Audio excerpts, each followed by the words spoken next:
You've tuned into The Mountain Gardener with your host, Ken Lane. Gardening it can be challenging, but with these simple insider tips, you'll reap huge rewards.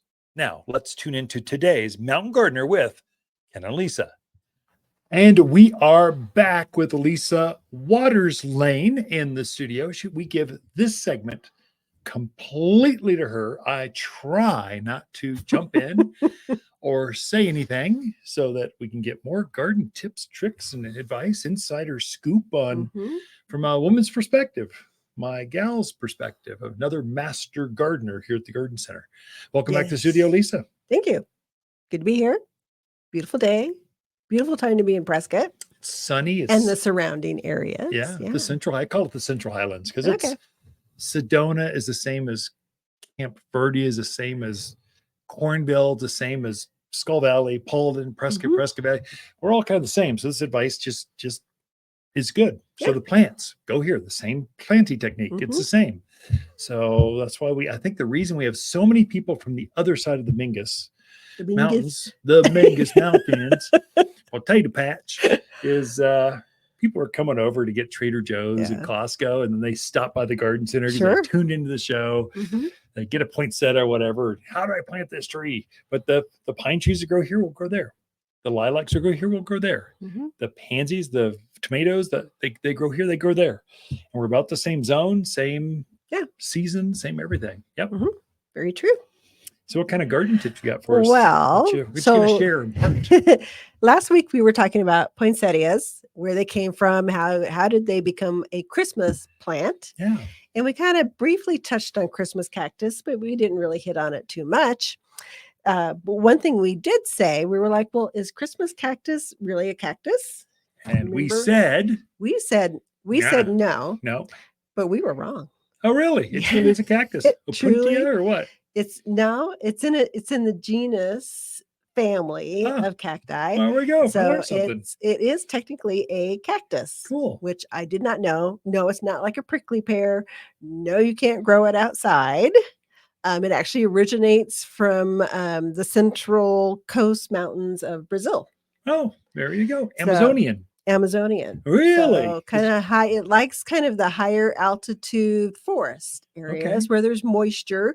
So they actually, in their native environment, grow kind of like almost like an air plant, where they're on trees. They grow on trees, like an orchid, right? Or on moist rocks. So they don't really put out roots into the soil in their native environment. They do here. We grow them in soil.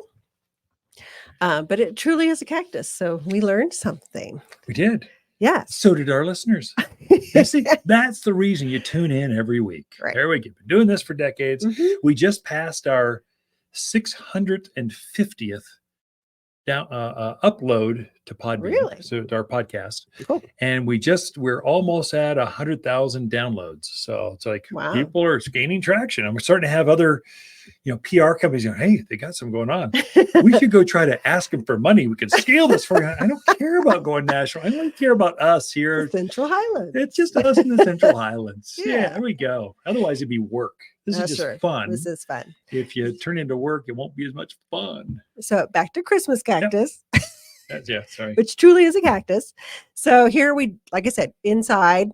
They don't need a lot of water. You water when the top inch or two is dry, then you get water on them. They don't want it to be constantly wet. Once a week, once a month. Going to depend on your home somewhat. So I hate to tell people a specific. Twice a month? Because some of it's the soil. I like to use the stick your finger in the soil test. Oh, moisture meter. Yeah. Okay. Tools make gardening easy. And if it's dry, you water it.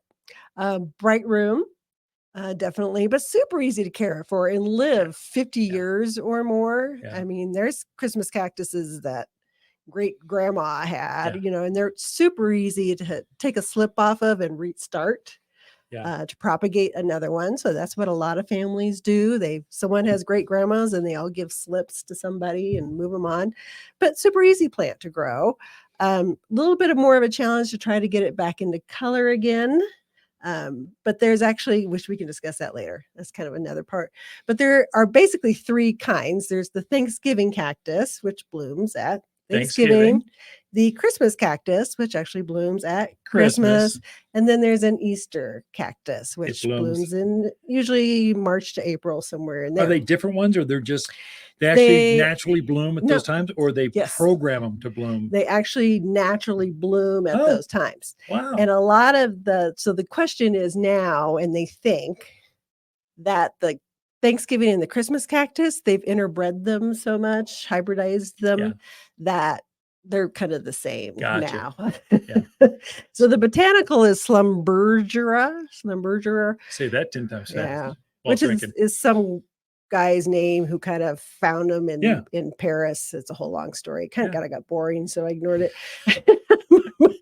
But there's only maybe 16 actually varieties of Christmas cactus out there. So, but yeah, they just naturally bloom at different times of the year. They became an autumn bloomer and a spring bloomer. Basically, there's two models. Yeah. Mm-hmm. So kind of like Heath or Heather, they have a spring and a fall. Right. Yeah. Mm-hmm. Plus, they've kind of interbred them, and there's a lot they do to that.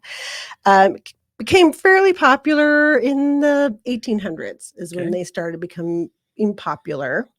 And so there's basically kind of 3 stories as to why they're Christmas cactus. Because they're from Brazil, not so it's hardcore Catholics and stuff down there. I don't know. It's well, that's kind of what the stories are. So the first story is there was a young man in Brazil. He was in the jungle and it was just hot and it was humid. And he was praying to God that God would just kind of change the weather because he was just miserable, which who wouldn't be in the jungles? Sounds like a Jonah the whale story or whatever. So he was praying that, God would change that. And then on Christmas Day, he emerged from his hut and he looked out into the jungle and it was just full of flowering cacti. Oh, that's neat.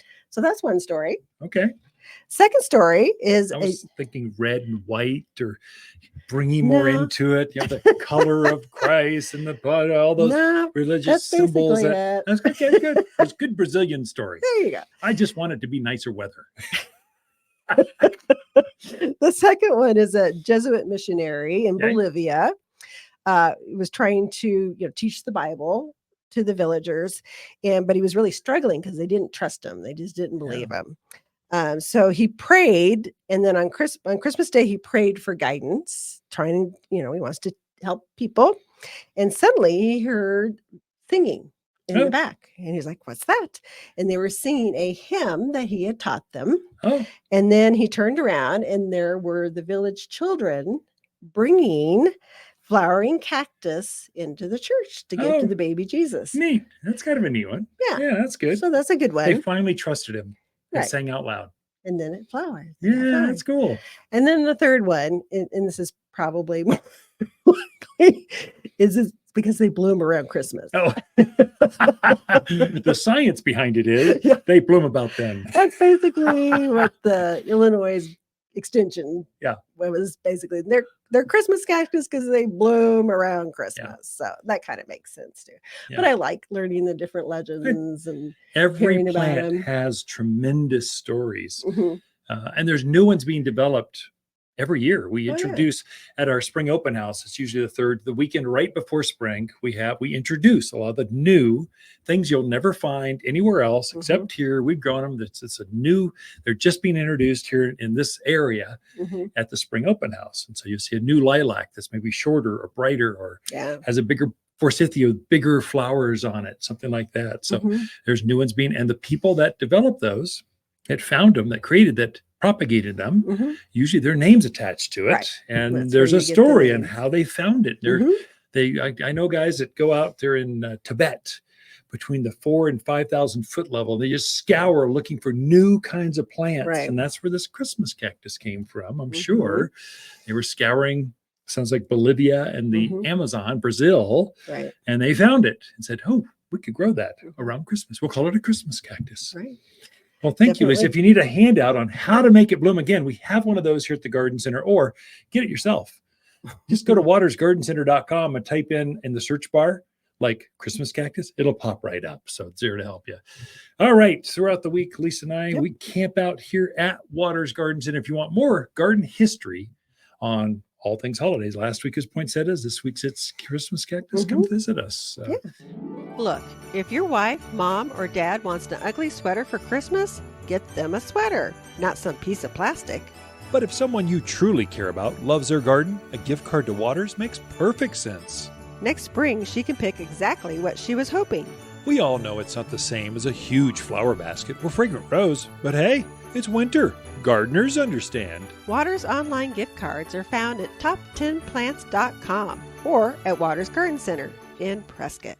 For a more fruitful garden, increase success in the landscape that just feels better, then tune in daily to the Mountain Gardener podcast. Subscribe through your favorite podcast streamer or visit watersgardencenter.com.